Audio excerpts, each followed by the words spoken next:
Sergeant, a very good afternoon to you. Good afternoon. Actually, we have Doly Begum, the Honorable MPP, Scarborough, Southwest, Toronto, Ontario, with us today.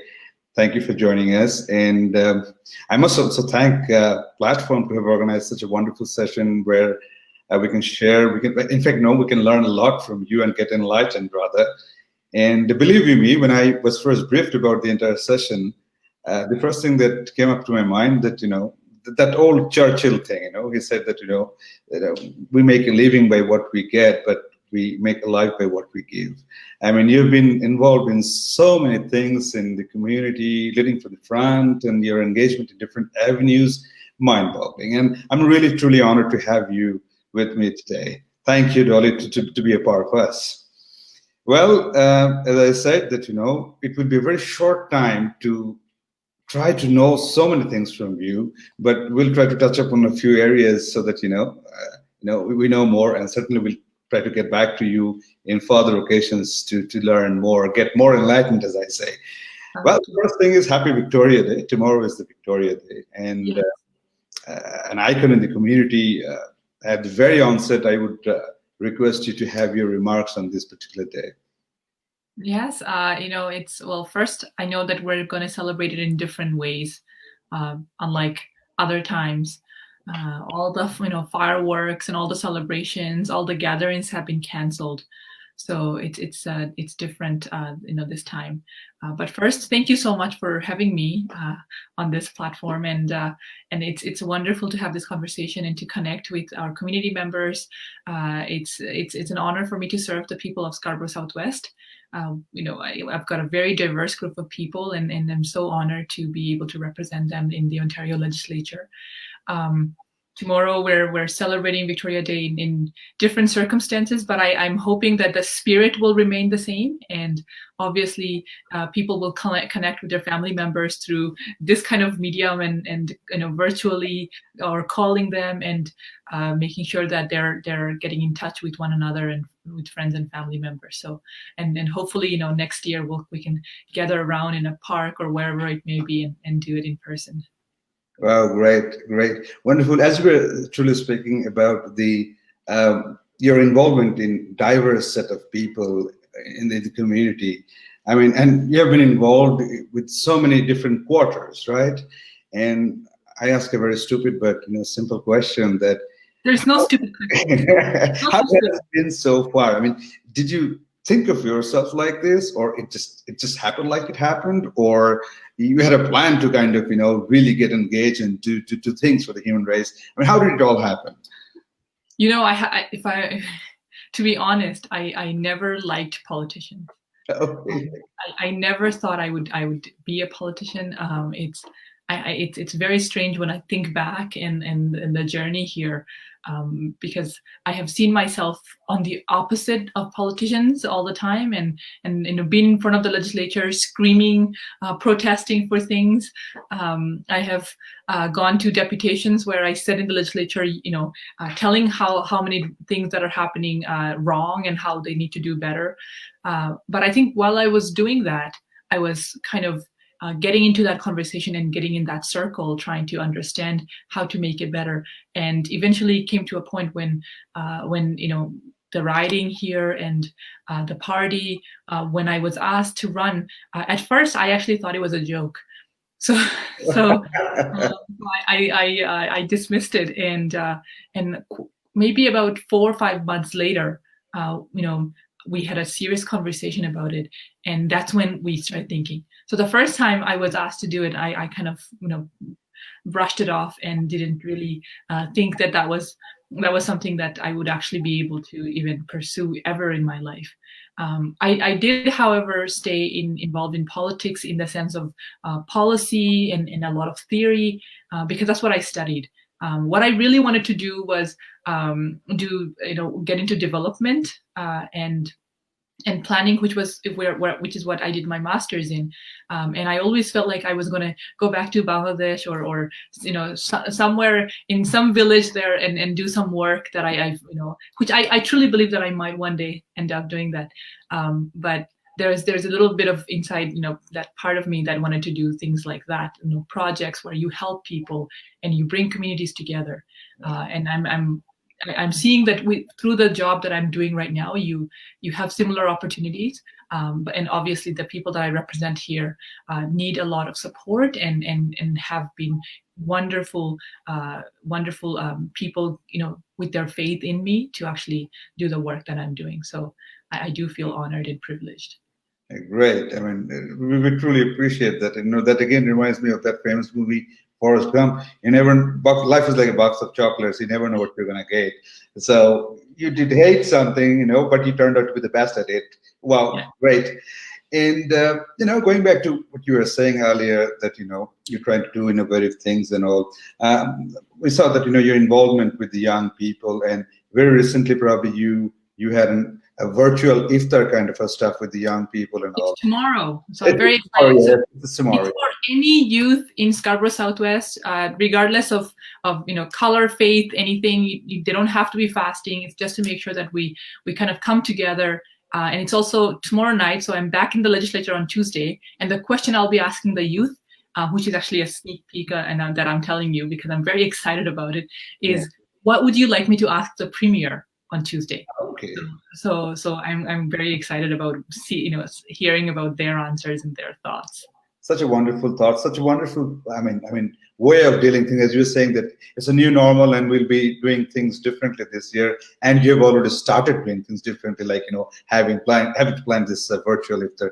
Great. And of course, we have also seen that, you become involved with the kids, with this child as well, the childcare thing and all these things. Can you throw a light on this area of it? That actually, this is the we call it the critic portfolio or the shadow ministry. Mm-hmm.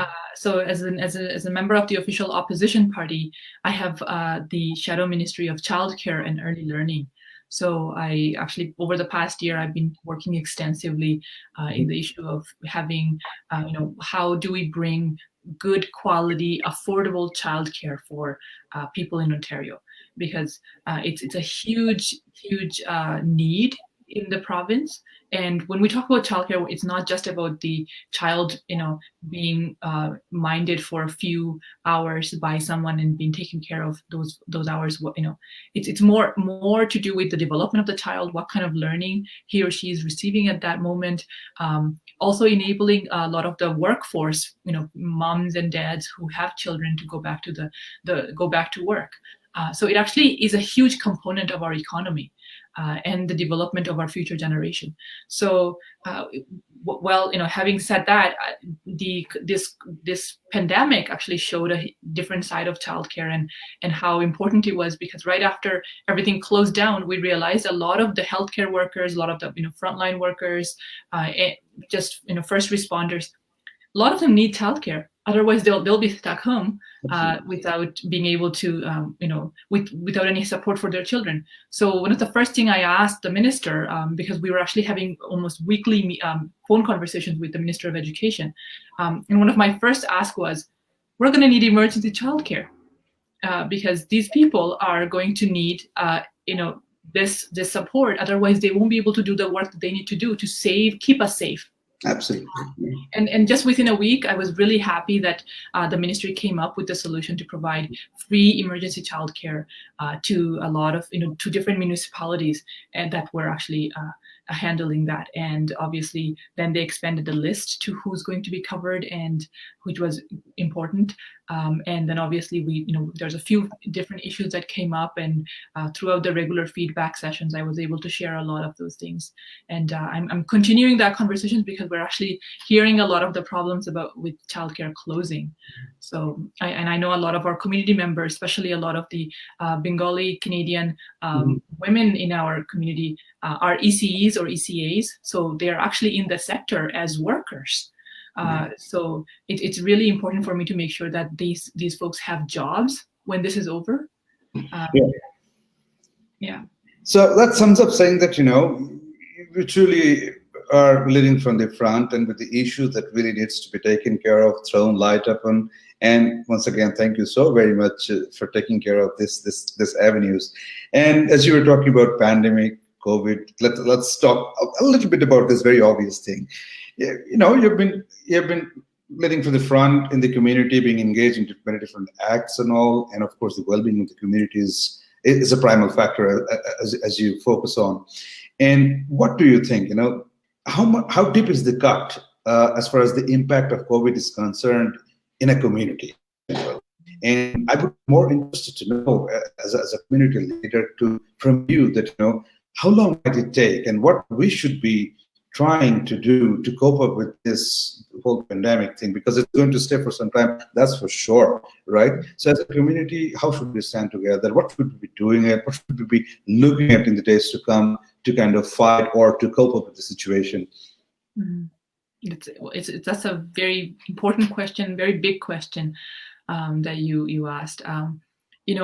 First I would have to recognize the will of the community, and each and every single individual that has been able to commit themselves to listen to public health guidelines, because a lot of it was on how to stop the spread, and that was through making sure that we're taking certain steps, including physical distancing and like quarantine, or making sure that we're flattening the curve the best as at the best rate as possible.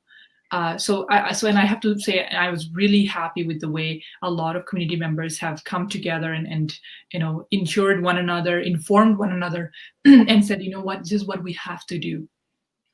There are a few components to, I think, that you called it the scar, and I think it is a pretty deep wound, because what happened is completely unanticipated. So we actually have not thought about this kind of crisis ever before. So a lot of us were not prepared, but it also pointed out in terms of our a lot of the services that we have, a lot of the social, I would say the net that protects us, the social services. This pandemic pointed out some of the gaps that we had in those services. So our healthcare system is one of the greatest pillars that we have. We have universal healthcare, and thankfully, because of that, I think we're doing as well as we are right now. But it also pointed out how other countries, where they don't have this, what conditions they're in, and countries that have a better healthcare system, the conditions they're in. And in Ontario, I would say we could have been in a much better spot with the amount of testings that are being done, especially, hitting the target that we made, because we were not hitting the target of tests. So we didn't know exactly how many cases there were of COVID-19. And the other point was, we didn't have the capacity. So our emergency rooms, we heard of infections in the emergency rooms. They were overwhelmed. We also had to cancel almost everything that was not COVID related were canceled at certain times or postponed, because they were trying to keep up with it and make sure we don't overwhelm our hospitals. And that really shows that we're not prepared for this kind of pandemics, and we have to go back, when this is all over, and I hope, God willing, when this is, we are back to normal, whatever that may look like, we're going to have to think back and say, what, there are a few things we need to do. One of them is our healthcare system, and we fix that. But it also pointed out the issue of the day-to-day lives in our basic income system, right, and our housing crisis. Because right now, as we go through this pandemic and we're trying to flatten the curve, we're stuck at home and we're doing all sorts of things. We're also talking to a lot of people who have lost access to food, right, who don't have housing or a roof over their head. We're also talking about a lot of families that have very minimum amount of income, or people who are struggling with even the benefit they're receiving. So, and people with disability. So there's a lot of different groups of people who are struggling. Yesterday I was, talking in a fundraiser, and we're talking about just Scarborough Southwest, which is one of the center of child poverty. Actually, we have a lot of kids who live below the poverty line. Mm-hmm. And when school closed, it wasn't just about closure of school and online learning. It was about losing their breakfast every morning. And to me, we should never be in a place like that. Especially living in Canada, we cannot accept that. We need to be better at that. We need to make sure that we don't leave our children in situations like that ever again. And so there are a few things we have to go back and make sure that we heal those wounds, and make sure that we are prepared for anything that comes about in the future. Again, I truly appreciate, the empathy that you have towards all these issues that need to be addressed. And as you said, if I could get it right, a lot of regrouping, reengineering, refurbishing needs to be done as far as the components of the community and the society is concerned in the days to come post COVID. However, as I said, that it will never be enough time to have a discussion with a person like you to really learn, share, and get enlightened with all the issues that needs to be addressed in the community that we live in. And thank you so very much for joining us once again. And as a platform, this is also an initiative where we try to, or we're planning, at least we're trying to put in our efforts to help the community in the ways we can. Maybe we'll reach out to you in the days to come to figure out if there is any probability opportunity so that we can collaborate and we can provide the best of ourselves to support your efforts. Absolutely. And as a whole support the community altogether. So maybe we'll reach out to you, and of course with humble submission we will certainly reach out to you to come back once again to join us and enlighten us in the days to come. So that being said, I would invite Ronnie Palmer, who's one of the co-founders of the platform, to take over from here. Ms. Doly, thank you so very much for joining us. So much. Thank you. Thank you so much for having me. Take care. Good afternoon, and thank you, Doly Begum, to be with us, and Taslim, host. I would like to bring another special guest, whom I know for a long time. He is one of our community leader, working almost 7 years with women development, elderly community, especially with the youth movement, and you name it all. He is one of our heart of our Bengali community, also in our Toronto youth leader, I would say. Welcome, Mr. Rizwan Rahman. Well, thank you so much. Thank you so much for inviting me, and also thank you so much for referring to me as a youth, being youth leader, because it always feels exciting to know that you still connect to that demography. Sure.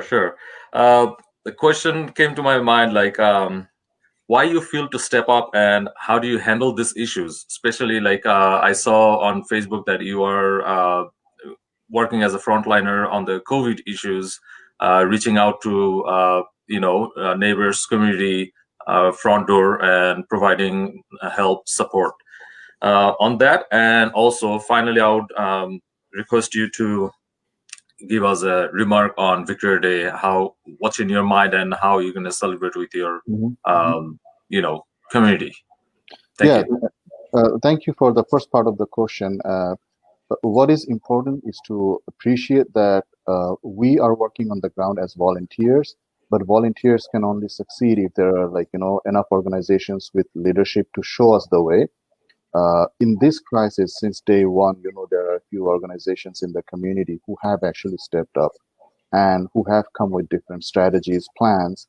And when they reached out to the community, hundreds of people, myself included, we joined their efforts.